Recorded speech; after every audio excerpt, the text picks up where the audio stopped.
Someone recently asked the question, why is mourning necessary? So I want to spend some time with you talking about why the mourning process is necessary, and also looking at what is the dictionary definition of mourning. In the dictionary, it says that mourning is an expression of a deep sorrow for someone who has died. Typically, it involves following certain conventions, certain practices, certain cultural norms related to the expression of that deep sorrow. And so when we look at why is mourning necessary, why is the act of mourning, the time of mourning, the process of mourning necessary for someone who's faced a loss? Well, one, it helps to heal the traumatized heart. When you are facing the loss of your loved one, you're traumatized because that loss happened, whether it was an anticipated loss or it was sudden, it happened, and your body and your mind is trying to figure out, what do we do with the feelings that your body is feeling? And your mind is trying to incorporate, what do I do with the loss and not having this person in my life? What does this mean for me now?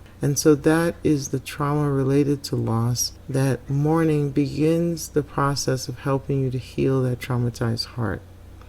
Mourning very simply allows you to express the painful feelings and that longing, that desire for that person to still be with you, to still be in your life, to be an active physical presence in your life. And so the pain is expressed through the mourning process, whether it's expressed through the tears, the stories you tell, the comfort, the hugging that you incorporate with others around you who are also sharing in the loss. And so that mourning period allows you to express your feelings and express that pain so it doesn't get trapped up in your body.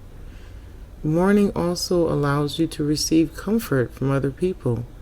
That mourning period, depending on your culture, depending on your beliefs, allows you to just open up yourself, open up your home, you open up access to allow you to receive the comfort from others, because that mourning is something that's known to others that you've had a loss, and so therefore they're able to come and support you and give you the comfort that you need during that time.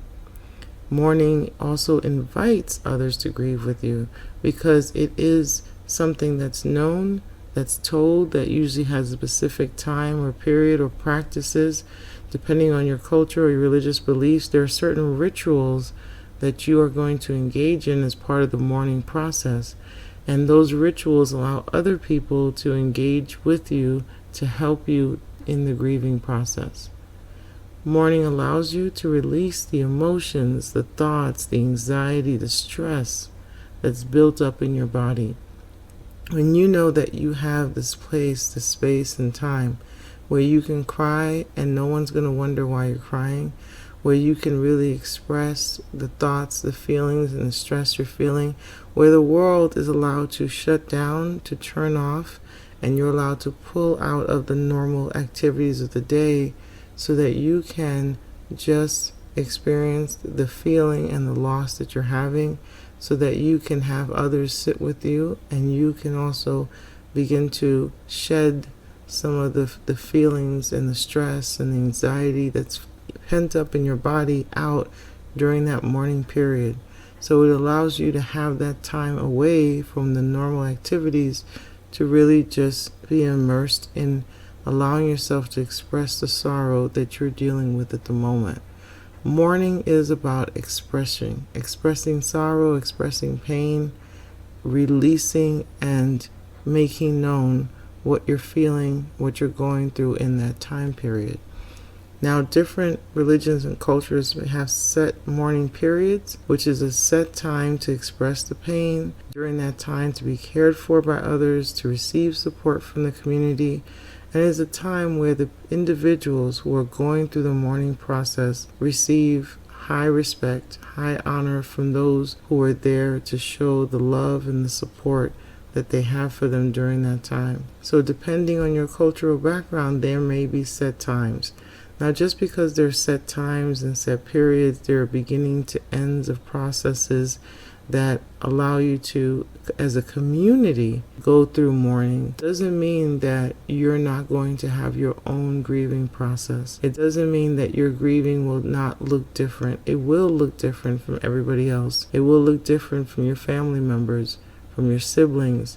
It will look different because you are your own individual and you're processing your relationship, your experiences with that person, and you're processing your own individual feelings, emotions, and experiences during that time. So your grieving will look different from somebody else's. That the key thing to know that when mourning is denied and the emotions are not expressed, that is when we are in pain longer, we are in that trauma experience longer, and that's when it starts to look like other things.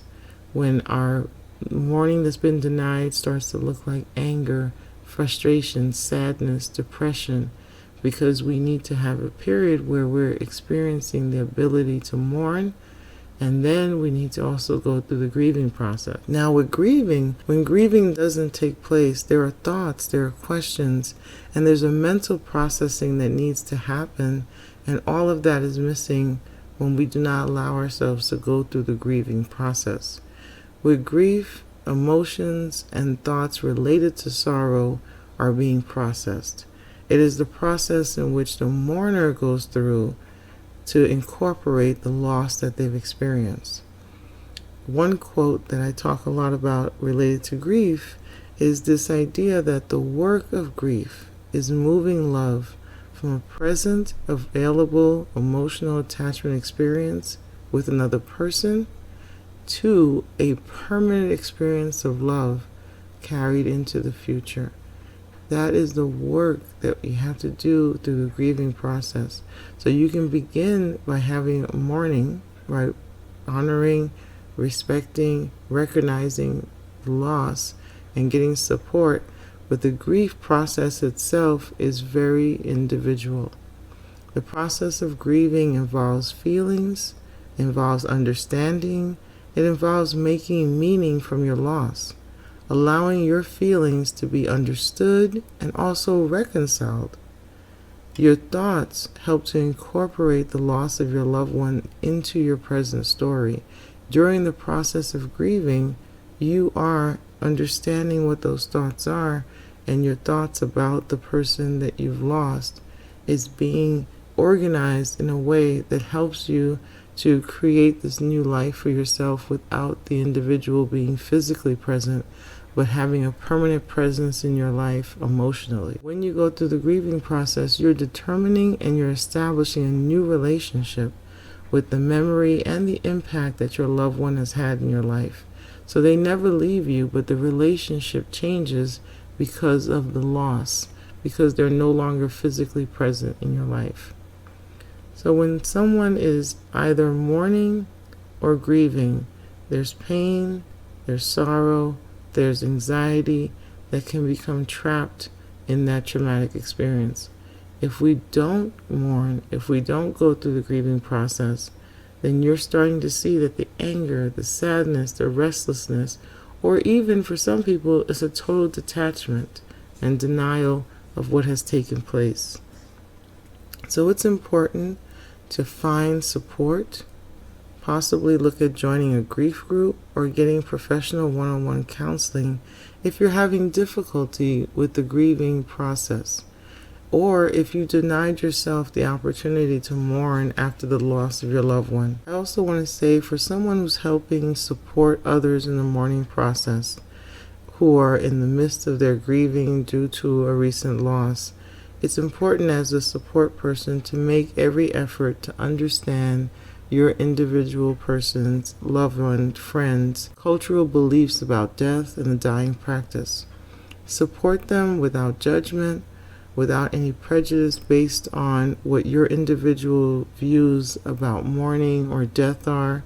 You don't want to place your beliefs, your cultural views about death and mourning onto your friends. You want to allow them to tell you what kind of support they need. Allow them to teach you how they choose to mourn and how you can be of assistance to them. So I just want to thank you for joining me today as we talk about why it's necessary to mourn, why it's necessary to allow yourself to go through the grieving process. Thank you for joining me. Till next time.